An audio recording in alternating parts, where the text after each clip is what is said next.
కొండముది సుబ్బారావు గారి సంధ్యా స్మృతులు. ఆ పేర్లోనే ఏదో తెలియని ప్రశాంతత ఉంది కదూ, అంటే సాయంత్రపు జ్ఞాపకాలు. మరి ఈ పుస్తకం మనల్ని మన గడిచిపోయిన రోజుల్లోకి, జీవితపు అనుభవాల లోతుల్లోకి ఎలా తీసుకువెళ్తుందో ఒకసారి చూద్దాం. రండి, ఈ సాహిత్య ప్రయాణంలోకి అడుగుపెడదాం. రచయిత మాటల్లోనే చూస్తే ఈ పుస్తకం యొక్క అసలు సారమేంటో మనకర్థమైపోతుంది. జీవితపు సాయంకాలంలో, అంటే అన్నీ చూసేశాక, అనుభవించేశాక మనలో కలిగే ఆలోచనలు ఎలా ఉంటాయి? ఆ అంతర్మథనమేనండి ఈ పుస్తకానికి అసలైన గుండెకాయ. అంటే ఇది కేవలం చదివి పక్కనబెట్టే పుస్తకం కాదు, మనల్ని మనమే ఒకసారి ప్రశ్నించుకునేలా చేసే ఒక ఆహ్వానం లాంటిది. అయితే ముందుగా ఒక విషయం మనం క్లియర్ చేసుకోవాలి. ఇది అదేదో కథో నవలో కాదు. మరి ఏంటిది? ఇదొక తత్వవేత్త రాసుకున్న డైరీ లాంటిది. అంటే తన జీవిత ప్రయాణంలో ఏరుకున్న అనుభవాలన్నింటినీ ఒక్కచోట చేర్చి అందంగా అల్లిన ఒక ఆలోచనల పూలదండ. అంటే ఇవి కేవలం పాత జ్ఞాపకాలు మాత్రమే కాదు, ఆ జ్ఞాపకాల నుంచి రచయిత గ్రహించిన జ్ఞానం కూడా. మన జీవితంలో ఎదురయ్యే ప్రతి అనుభవం, అది మంచిదైనా సరే చెడ్డదైనా సరే, మన వ్యక్తిత్వాన్ని ఎలా తీర్చిదిద్దుతుందో ఈ పుస్తకం కళ్లకు కట్టినట్టు చూపిస్తుంది. ఇక ఈ పుస్తకంలో మనల్ని ఎంతగానో ఆకట్టుకునే మరో ముఖ్యమైన అంశమేంటంటే యవ్వనపు స్మృతులు, స్నేహం. రచయిత తన కవిత్వంలో ఆ రోజుల్ని వర్ణిస్తుంటే చాలు, ఆ జ్ఞాపకాలన్నీ మన కళ్లముందే జరుగుతున్నాయా అనిపిస్తుంది. ఈ లిస్ట్ చూస్తుంటే ఎవరికైనా సరే తమ కాలేజీ రోజులు గుర్తొచ్చి తీరుతాయి కదా. ఆ సెల్ఫోన్లు లేని రోజుల్లో కళ్లతోనే కబుర్లు చెప్పుకోవడం, వర్షంలో ఫ్రెండ్స్తో కలిసి వేడివేడి బజ్జీలు పంచుకుని తినడం, అబ్బా, ఇలాంటి చిన్న చిన్న ఆనందాలే కదా జీవితాంతం గుర్తుండిపోయే మధుర జ్ఞాపకాలు. ఇవి కేవలం పదాలు కాదండి, ఒక తరం అనుభవాలకు అచ్చమైన ప్రతిబింబం. అసలు రచయిత దృష్టిలో నిజమైన స్నేహమంటే ఏంటి? అది కాలంతోపాటు కరిగిపోయేది కాదు. జీవిత ప్రయాణంలో దారులు వేరైనా సరే మనసులు మాత్రం ఎప్పటికీ కలిసే ఉంటాయి. మరి ఆ బంధాన్ని సజీవంగా ఉంచే ఇంధనమేంటి? ఇంకేముంది, జ్ఞాపకాలే. సరే, వ్యక్తిగత జ్ఞాపకాల నుంచి ఇప్పుడు మనం కాస్త ముందుకు వెళ్ళి జీవిత సత్యాల వైపు చూద్దాం. తన అనుభవాల నుంచి అసలు రచయిత నేర్చుకున్న పాఠాలేంటో ఇప్పుడు తెలుసుకుందాం. కాలం గురించి రచయిత చెప్పేది చాలా చాలా ఆసక్తికరంగా అనిపిస్తుంది. ఆయనేమంటారంటే, నిన్న అనేది ఒక కల లాంటిది. అది కరిగిపోయింది, గడిచిపోయింది. నేడు మాత్రమే మన చేతిలో ఉన్న వాస్తవం. అందుకే గతాన్ని పట్టుకుని వేలాడకుండా వర్తమానంలో జీవించడమే అసలైన జీవితం. ఇది ఆయనిచ్చే సందేశం. బహుశా ఈ ఒక్క వాక్యం చాలు ఈ మొత్తం పుస్తకం సారాంశం అర్థం చేసుకోవడానికి. మన జీవితంలో ఎదురయ్యే ప్రతి సంఘటన, తగిలే ప్రతి గాయం, పొందే ప్రతి ఆనందం అన్నీ కలిస్తేనే మన ఉనికి అనేది ఏర్పడుతుంది. ఏదీ వృధా కాదండి, ప్రతిదీ ఒక పాఠమే. ఇప్పటిదాకా మనం పుస్తకంలోని భావాల గురించి మాట్లాడుకున్నాం. సరే, మరి రచయిత ఆ భావాలను ఎలా చెప్పాడు? ఆయనకంటూ ఒక ప్రత్యేకమైన శైలి ఉంది కదా. ఆ రచనా శైలి, ఆ సాహిత్య నైపుణ్యం గురించి ఇప్పుడు చూద్దాం. చూడండి, ప్రముఖ విమర్శకురాలు డాక్టర్ సశ్రీగారు ఏమన్నారంటే, కొండముదిగారి కవిత్వం సూటిగా, సుత్తి లేకుండా ఉంటుందట. అంటే తక్కువ మాటలతో ఎక్కువ అర్థాన్ని చెప్పడం, ఒక్క చిన్న వాక్యంలోనే సముద్రమంత భావాన్ని ఇమిడ్చే శక్తి, అది ఆయన కలం బలం. అవును, ఇంత లోతైన ఫిలాసఫీ ఉన్నప్పటికీ ఆయన రచనలు చాలా సింపుల్గా అర్థమైపోతాయి. అదే అసలు మ్యాజిక్. ఒక సాధారణ విషయాన్ని కూడా అసాధారణమైన స్టైల్లో చెప్పడం. బహుశా అందుకేనేమో ఆయన రచనలు అందరి హృదయాలకి ఎంతలా హత్తుకుంటాయి. సరే, ఇక చివరిగా అసలు ఈ పుస్తకం యొక్క ముఖ్య ఉద్దేశమేంటి? ఇది కేవలం రచయిత జ్ఞాపకాల గురించి తెలుసుకోవడానికి మాత్రమే కాదు, చదివిన ప్రతి ఒక్కరికీ వాళ్ల సొంత జ్ఞాపకాలను గుర్తుచేసే ఒక అద్భుతమైన ప్రయత్నమిది. రచయిత తన ముందు మాటలో చెప్పిన ఈ మాటలు చూడండి, ఎంత గొప్పగా ఉన్నాయో.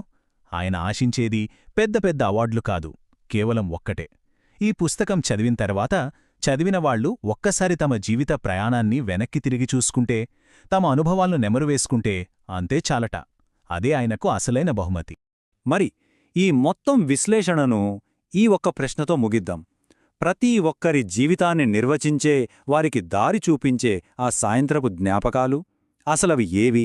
ఈ పుస్తకం మనందరినీ ఈ ఆలోచనతో వదిలివెళ్తుంది. శ్రీ కొండమూడి సుబ్బారావు గారు రాసిన ఒక చాలా ఆసక్తికరమైన రచన గురించి లోతుగా మాట్లాడుకుందాం.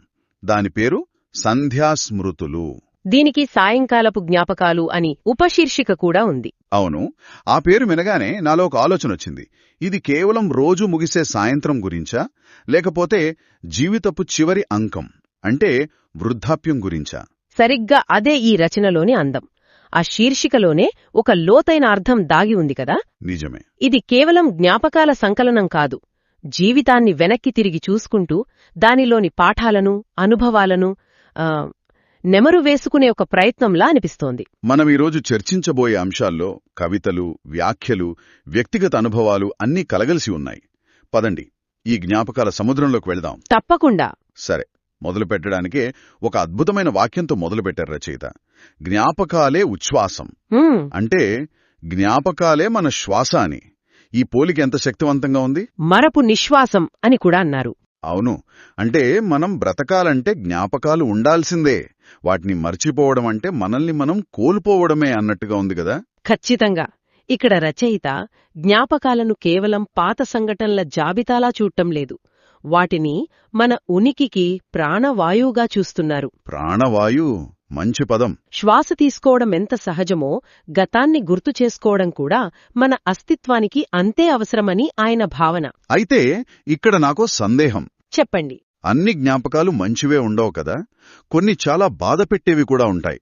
మరి వాటిని మర్చిపోవడం నిశ్వాసమంటే అదొక రకమైన విడుదలేనా? మంచి ప్రశ్న. బహుశా రచయిత ఉద్దేశమేంటంటే మంచివైనా చెడ్డవైనా ఆ జ్ఞాపకాలన్నీ కలిపితేనే మనం. ఓకే. వాటిలో కొన్నింటిని వదిలేస్తే మన వ్యక్తిత్వమే అసంపూర్ణంగా మిగిలిపోతుందేమో. ఆ బాధ కూడా మన అనుభవంలో ఒక భాగమే కదా. అవును, ఆ జ్ఞాపకం మనకొక పాఠం నేర్పించుండొచ్చు. సరిగ్గా అదే. ఈ జ్ఞాపకాల ప్రవాహంలోని స్నేహమనే అంశం చాలా బలంగా కనిపిస్తుంది. నిజమే. జ్ఞాపకాలు మనల్ని ఎలా బ్రతికిస్తాయో చెప్పడానికి ఆయన తన స్నేహితుల గురించి రాసిన కవితలు గొప్ప ఉదాహరణ. అవును, ముఖ్యంగా 46 ఏళ్ల తరువాత Bapatla arts and science college మిత్రులను కలుసుకున్నప్పుడే అనుభవం. అది చదువుతుంటే నాకే నా కాలేజీ రోజులు గుర్తొచ్చాయి. ఆ చిన్న చిన్న వివరాలు చాలా బావుంటాయి. అవునవును, గడియార స్తంభం దగ్గర అందరూ కలిసి బాదం పాలు తాగటం, సైకిళ్లపై షికార్లు కొట్టటం, శ్యామ్ పాదరక్షణ షాపులు కూర్చుని గంటల తరబడి కబుర్లు చెప్పుకోవడం. ఈ జ్ఞాపకాలు చదువుతుంటే మనమే వాళ్లతో పాటు అక్కడున్నట్టనిపిస్తుంది. ఆ వివరాలే ఆ జ్ఞాపకాలకు ప్రాణం పోసాయి. రచయిత స్నేహాన్ని ఒక జీవధార అని వర్ణించారు. జీవధార. పాతకాలపు స్నేహం పుస్తకాలలో కాదు, ఫోటోల్లో కాదు, మన మనస్సుల్లో నిలిచిన ఒక జీవధార అంటారు. వావ్! అంటే స్నేహం అనేది ఫేస్బుక్లోనో ఫోటో ఆల్బంలోనో ఉండేది కాదు, అది మన మనస్సులో నిరంతరం ప్రవహించే ఒక నదిలాంటిది అన్నమాట. కాలం గడిచినా, వ్యక్తులు దూరమైనా ఆ జ్ఞాపకాలే బంధాన్ని సజీవంగా ఉంచుతాయి. అవును, ఈ రోజుల్లో మనం స్నేహితులతో నిత్యం టచ్లో ఉంటున్నాం, కాని ఆనాటి జ్ఞాపకాలకున్నంత మాధుర్యం ఇప్పటి సంబంధాలలో ఉంటుందా అన్నది ఆలోచించాల్సిన విషయమే. నిజమే. సరే, ఆ జ్ఞాపకాల నుంచే ఆయన జీవిత ప్రయాణం వైపు మన దృష్టిని మళ్లిస్తారు. గతం, వర్తమానం, భవిష్యత్తు గురించి ఆయన చెప్పిన ఒక మాట నన్ను చాలా ఆకట్టుకుంది. ఏంటది? నిన్నటి తళుకులు నేడు జ్ఞాపకాలై నిలవగా రేపు సహజసిద్ధ యోగం. ఆహా, చాలా లోతైన మాట. అంటే గతాన్ని అందమైన జ్ఞాపకంగా స్వీకరించుకో, భవిష్యత్తు గురించి ఆందోళన పడకు, అది దానంతట అదే వస్తుంది అన్నట్టుగా ఉంది. ఇక్కడే ఆయన జీవితం పట్ల ఒక తాత్విక దృక్పథాన్ని పరిచయం చేస్తున్నారు. జీవితమంటే ద్వంద్వాల కలయిక అని పదే పదే గుర్తుచేస్తారు. ద్వంద్వాలు అంటే సుఖదుఖాలు లాంటివా? అవును. జీవితం చాలా విచిత్రం అనే కవితలో ఒక అద్భుతమైన మాట అంటారు. సుఖమొస్తే వినమ్రత, దుఃఖమొస్తే సహనం అలవర్చుకోవాలి అని. ఇది చాలా కష్టం కదా ఆచరణలో. కష్టమే. మనలో చాలామంది సుఖం వచ్చినప్పుడు గర్వంతో, దుఃఖం వచ్చినప్పుడు నిరాశతో కుంగిపోతాం. కాని ఈ రెండింటినీ సమనిలయంతో స్వీకరించడమే అసలైన జీవిత యోగం అని ఆయన సూచిస్తున్నారు. గెలుపు, ఓటములు, సుఖ, దుఃఖాలు ఇవన్నీ ఒకే నాణ్యానికి రెండు ముఖాలని ఆయన నమ్మకం. సరిగ్గా. అయితే ఈ సమతుల్యత సాధించాలంటే మనసు మన అదుపులో ఉండాలి. అందుకేనేమో మనసుకి అంత ప్రాధాన్యత ఇచ్చారు. అవును. రోగానికి, ఆరోగ్యానికి మనసే మూలం అనే వాక్యం చదివినప్పుడు నేను కాసేపు ఆగి ఆలోచించాను. నిజంగా మన ఆలోచనలు మన శరీరాన్ని ఇంతగా ప్రభావితం చేస్తాయా? ఖచ్చితంగా. ద్వేషం, భయం, లోభం పెంచితే అంగాంగం నెమ్మదిగా కుంగిపోతుంది అంటారు. ఇది వైద్యపరంగా కూడా నిరూపితమైన సత్యం. ఆధునిక సైన్స్ కూడా ఇదే చెప్తుంది. అయితే కేవలం మనసుని నియంత్రించుకుంటే సరిపోతుందా? మన ప్రయత్నానికి దైన సంకల్పం కూడా తోడవాలి కదా. ఈ అంశాన్ని కూడా ఆయన చాలా స్పష్టంగా ప్రస్తావించారు. ఏమన్నారు?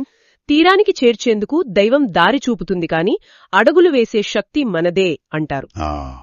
బావుంది. ఆ మార్గంలో నడవడానికి కావలసిన కృషి, పట్టుదల మనమే చూపించాలని ఆయన స్పష్టం చేస్తున్నారు. అంటే అంతిమంగా బాధ్యత మనదే అన్నమాట. మనదే. జీవితంలో ఈ ద్వంద్వాలను, మనసు యొక్క శక్తిని అర్థం చేసుకున్నప్పుడే బహుశా మనం ఇతరుల జీవితాల్లోని కష్టాలను, వారి శ్రమను కూడా గౌరవించటం నేర్చుకుంటామేమో. అవును, అది రచనలో అత్యంత హృద్యమైన భాగం. నేరుగా సామాన్యుల జీవితాల్లోకి తీసుకెళ్లారు. తత్వశాస్త్రం గురించి మాట్లాడిన రచయితే మన కళ్ల ముందు రోజూ కనిపించే సాధారణ మనుషుల గురించి కూడా అంతే లోతుగా రాశారు. ఇస్త్రీ బండి అబ్బాయి గురించిన కవిత నాకు బాగా నచ్చింది. చెప్పండి దాని గురించి. ఇతరుల బట్టల మీద ఉన్న ఒక్క మడతను కూడా సహించని ఆ అబ్బాయి తన సొంత బట్టలు మాత్రం నలిగిపోయుంటాయి. ఈ వైరుధ్యం మనసును తాకుతుంది. నిజమే. అలాగే ఐస్ ఫ్రూట్ బండి అబ్బాయి కవిత కూడా.